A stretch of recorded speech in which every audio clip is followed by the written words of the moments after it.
Não se esqueça de se inscrever no canal. Deixe seu like e ative o sininho.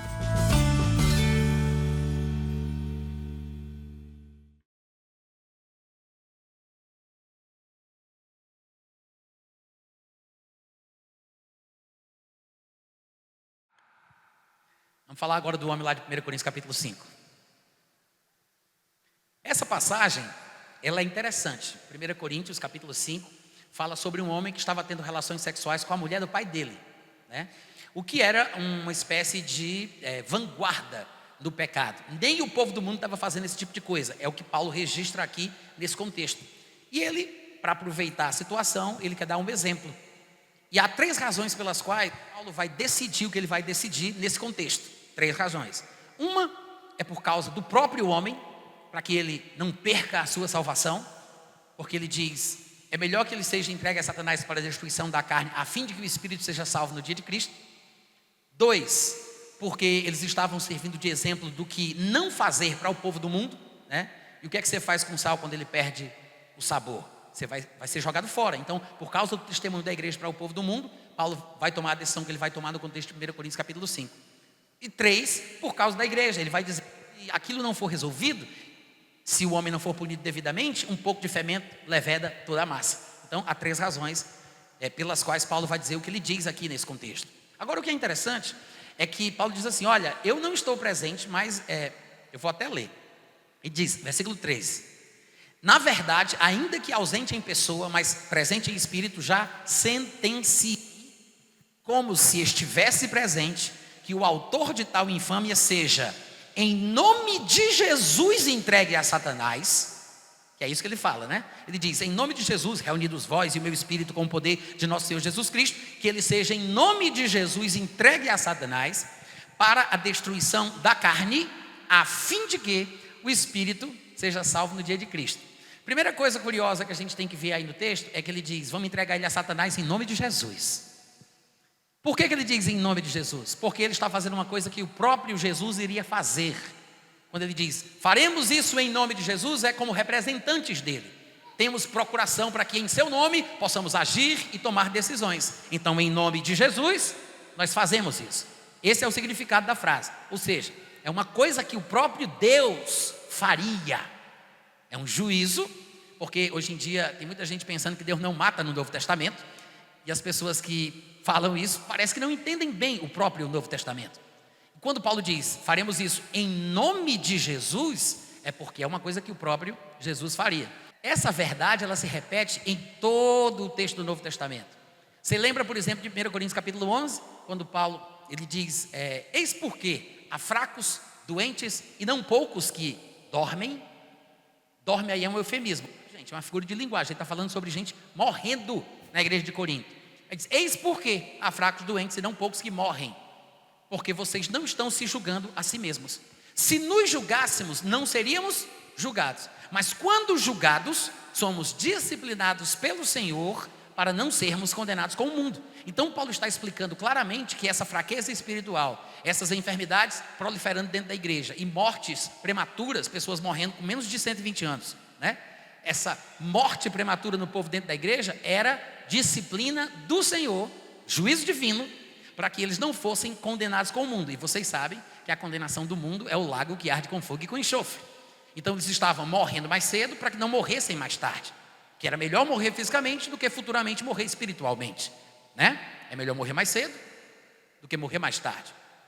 Então, esse tipo de ensinamento bíblico de que Deus julga, inclusive a morte pode ser uma consequência desse juízo como uma disciplina do Senhor, é bíblica, é neotestamentária. O próprio Jesus, quando apareceu a João na ilha de Patmos, ele disse isso. Olha, vai dizer para aquela mulher que se chama Isabel, que se auto-intitula profetisa, que eu prostrarei ela numa cama e matarei todos os seus filhos. E aí todo mundo vai saber que eu sei o que é que está na mente e no coração. Uau, Jesus é doido? Será que ele sabe o que está dizendo? Na verdade, o Novo Testamento inteiro ensina isso. Tiago, 2 João, 2 Pedro, muitos lugares. A gente é que não vê. Embora a gente não possa explicar detalhadamente o que o Novo Testamento ensina sobre isso, né? Está lá. Então, em 1 Coríntios 5, Paulo está preocupado pela salvação do rapaz. É uma coisa triste de se dizer, mas seria um fim horroroso. Mas é melhor um fim horroroso do que o horror sem fim. Amém, igreja? É um fim horroroso, mas é melhor um fim horroroso do que o horror sem fim. Então Paulo diz, prefiro que ele morra mais cedo do que ele morrer mais tarde. Ele vai morrer fisicamente. Ele vai ser entregue a Satanás para a destruição da carne. Ou seja, é morte física prematura, mas o espírito será salvo no dia de Cristo. Então essa passagem está primeiro ensinando que Paulo está preocupado com a salvação do homem. E há muita coisa que a gente pode deduzir aqui. Mostra que não é qualquer pecado que faz a pessoa perder a salvação, né? Até mesmo um pecado cabeludo como esse. Mas existe a possibilidade de que ela aconteça. Até porque Jesus, quando aparece em Apocalipse, ele fala para João dizer para os irmãos de uma determinada igreja que se eles vencerem, eles não terão seu nome riscado do livro da vida, mostrando que existe essa possibilidade. Que tem gente que pensa assim, não, quando Deus cura, Ele cura, não tem como se perder aquilo que Deus dá. Isso não é bíblico. Jesus curou um homem, em João capítulo 5, depois do versículo 14 aparece ao homem e diz, olha, agora que estás curado, não peques mais para que não te aconteça coisa pior. Ele está jogando praga agora? Não, ele está falando de uma verdade bíblica. É possível você receber uma bênção e perdê-la. Então é possível que a pessoa seja salva e depois perca a sua salvação. O texto mostra que não se perde a salvação de qualquer maneira, não é qualquer coisa. Ai meu Deus, eu acho que hoje eu comi sorvete demais. Ai, pequei, fui muito glutão, perdi minha salvação, mas não tem problema, daqui para as 5 eu recupero. Não é assim, pequei no final de semana, terça-feira eu vou ser salvo de novo. Terça-feira eu pequei e perdi a salvação, mas no final de semana eu me recupero. Não é assim, não é qualquer pecado ou qualquer coisa que a pessoa faça que faz com que ela perca a salvação. É possível perder a salvação? Biblicamente, é totalmente possível, mas não é tão fácil e tão simples. Às vezes a gente julga por causa do pecado que a gente ouve ou sabe que a pessoa com certeza perdeu a salvação. Mas não é assim que a coisa funciona. Amém, gente? Então é possível perdê-la? É possível, porque o Novo Testamento ensina isso, né? Mas não é tão simples. E Paulo está, na verdade, nesse texto, preocupado com a salvação espiritual daquele homem.